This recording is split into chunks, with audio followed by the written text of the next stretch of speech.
భగవద్బంధువులారా, ఈ క్రోధినామ సంవత్సరం చాలా విలక్షణమైనది.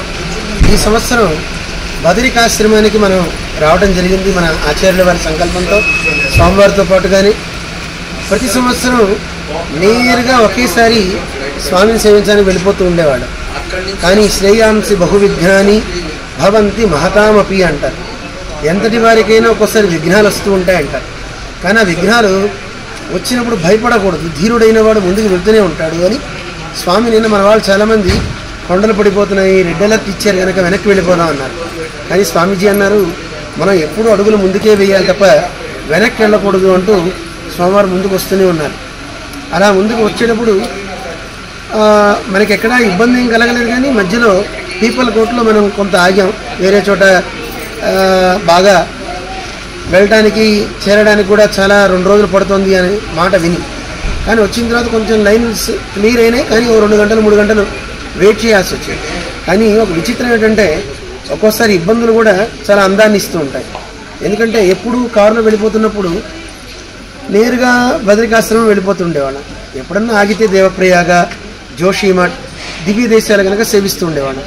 కానీ ఒక విచిత్రం ఏంటంటే ఒక అద్భుతమైనటువంటి పర్వత సౌందర్యాలని, ఆ జలాశయాలని చూస్తూ ఉంటే మనస్సుకి ఎంతో ఆనందాన్ని ఇచ్చింది. ఒక్కో చోట పెద్ద పెద్ద జలాశయాలు అలా వస్తూ ఉండడం, అక్కడికి వెళ్ళి అందరూ చిత్రాలను తీసుకోవడం, ఇవన్నీ అందరికీ ఆనందాన్ని ఇచ్చాయి. ఇక ఏ తర్వాత మనం అంతా వెళ్ళింది కోటి అష్టాక్షరి మహాయజ్ఞ పూర్ణాహుతికి. అష్టాక్షరి అంటేనే చాలా గొప్పది. అలాంటి గొప్ప మంత్రరాజ్యం ఉన్నటువంటి స్థానం బదరికావనం. శ్రీకృష్ణుడు ఈ లోకాన్ని వదిలిపెట్టి వెళ్ళే సందర్భంలో ఉద్ధవుడని తన బాల్యమిత్రుడికి ఒక మంచి సందేశాన్ని ఇస్తాడు.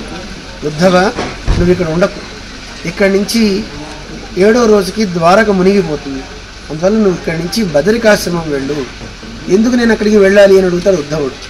అక్కడికి వెళ్ళటం వల్ల కలిగే లాభం ఏమిటి అంటే అప్పుడు కృష్ణుడు చెప్తాడు, నేను వెళ్ళిపోతే ద్వాపర యుగం అంతమవుతుంది, కలి ఆరంభమవుతుంది, మనుష్యుల్లో ఎవరి దగ్గర నీతి నియమాలు ఉండవు, అందరూ కూడాను స్వార్థపూరితమైన మనస్సులు కలిగి ఉంటారు, అసలు నా గురించి తెలుసుకోలేరు, నీ మతి కూడా పాడైపోతుంది. నువ్వు ఏదైతే నా ద్వారా తెలుసుకుంటావో సాంఖ్యము అంటారు, అంటే జ్ఞానం అంటారు. ఆ జ్ఞానయోగాన్ని నీకు ఇస్తాను. ఆ జ్ఞానయోగాన్ని తర్వాత నువ్వే ఈ లోకంలో అందరికీ చెప్పాలి. జ్ఞానం అంటే వస్తువుల గురించి తెలుసుకోవటం కాదు, ఈ వస్తువుల్ని తయారు చేసిన వాడు కూడా వాడి గురించి తెలుసుకోవటం. అది సాక్షాత్తు భగవంతుడే అన్నమాట. తన గురించి లోకంలో చెప్పేవాడు ఎవరైనా కొంతమంది ఉండాలని అలా భగవంతుడు ఎంచుకున్నవాడు కొంతమంది ఉన్నారు. ఉద్ధవుడు, మైత్రేయుడు, విదురుడు అన్నమాట. అందువల్ల కృష్ణుడు పూర్తిగా ఉపదేశం చేస్తాడు ఉద్ధవుడికి. అదే సమయంలో మైత్రేయుడు కూడా ఉంటాడు. ఆ మైత్రేయుడినే విదురుడు కూడా చెప్పమంటాడు కృష్ణ పరమాత్మ. అయితే కృష్ణుడు చెప్తూ రాబోయేది కలియుగం కనుక కలియుగంలో దాని ప్రభావం చేత ఎంత గొప్పవాళ్ళైనా సరే ఒక్కోసారి మనస్సు వాళ్ళది కలుషితమైపోతుంది. అందుకే కలి ప్రవేశించని స్థానం ఏదైనా ఉంది అంటే అది బదరికావనం. బదరిలో నువ్వు వెళ్ళి అక్కడ కూర్చున్నావా, నీకు ఎట్టి పరిస్థితుల్లోనూ కలి నిన్ను పుట్టుకోదు, వెళ్ళు. కానీ అక్కడికి వెళ్ళి ఏం చేయాలో తెలిసిన అలకనందాన్ వీక్ష్య, అలకనందని చూడు, నా పాదతీర్థ సలిలం వస్తుంది, ఆ సలిలంలో స్నానం చేయనాడు, అదే ఉష్ణు ఉండమంటారు అన్నమాట. అటువంటి గొప్ప క్షేత్రానికి వెళ్ళాం. ఆ క్షేత్రాన్ని చూడడం జరిగింది. ఈ పర్వత సౌందర్యాలను మనం చూస్తూ ఉంటే ఎంతో అద్భుతమైనటువంటి సౌందర్యాన్ని, ప్రకృతిని ఆస్వాదిస్తూ ఒక్కో చోట. అయితే ప్రకృతిని ప్రకృతిగా భావించకూడదు. ప్రకృతి అంటే సాక్షాత్తు భగవంతుడే. అందువల్ల భగవంతుడిగా చూస్తే అది మనకి బంధకం కాదు. లేదు, ఆ ప్రకృతి ఎలాంటిది అంటే దురత్యయ అన్నాడు, దాటడానికి చాలా కష్టం అన్నాడు. అటువంటి మాయని ఇచ్చే ఈ ప్రకృతి అంతా తానే అని, తన మాయ అని తెలుసుకున్నవాడు, తన పాదాలని పట్టుకున్నవాడు ఈ మాయని దాటతాడు అంటారు.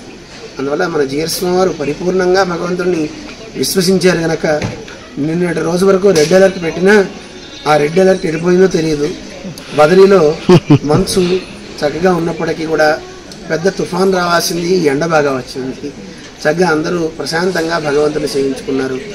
కోటి అష్టాక్షరి మహాయజ్ఞ పూర్ణాహుతిని సేవించుకొని అక్కడి నుంచి ఆ ఫలాలు మూటగట్టుకొని లోకమంతా వెదజల్లుతూ మళ్ళీ మన గమ్యానికి చేరుతూ రేపు 18వ తారీఖు చాతుర్మాస్య దీక్షకి మళ్ళీ మనం భాగ్యనగరం చేరబోతున్నాం. అందువల్ల వచ్చిన భక్తులందరూ చాలా ఇబ్బందులు పడ్డారు అని అనుకుంటున్నాం. రాలేని భక్తులు అమ్మాయి మనం వెళ్ళలేకపోయాను రా, అదృష్టం రా అనుకోకండి. వచ్చిన వాళ్ళు ఇబ్బంది పడ్డా చాలా ఎంజాయ్ చేశారు. రాలేకపోయినా మీరు కూడా ఎంజాయ్ చేయండి, మీరు కూడా ఆనందపడండి. అయ్యో మనం వెళ్ళలేకపోయామనే భావన ఉంటే అదే మంచి సత్ఫలితాన్ని ఇస్తుంది. బోల్ బద్రీ విశాల భగవానికి బద్రీనారాయణ యొక్క పరిపూర్ణమైన మంగళాశాసనాలు మన ఆచార్య స్వామి వారి యొక్క అనుగ్రహం సదా ఉండుగా. కానీ మంగళాశాసనం చేస్తూ ఈ చాతుర్మాస్యంలో నవరాత్రాలలో ఒక సుందరకాండ యజ్ఞ కార్యక్రమం జరుగుతుంది, శ్రీయాగం జరుగుతుంది. చాలా అద్భుతమైన కార్యక్రమాన్ని అక్కడ 9 రోజుల పాటు చేయబోతున్నాం. అందరం మళ్ళీ అక్కడ కలుద్దాం. అటు అమ్మ వైభవం, అటు గురు వైభవం. గురువు అంటే హనుమంతుడు. ఈ రెండు తెలుసుకుంటూ చక్కగా ముందుకు సాగుదాం. జై శ్రీమన్నారాయణ.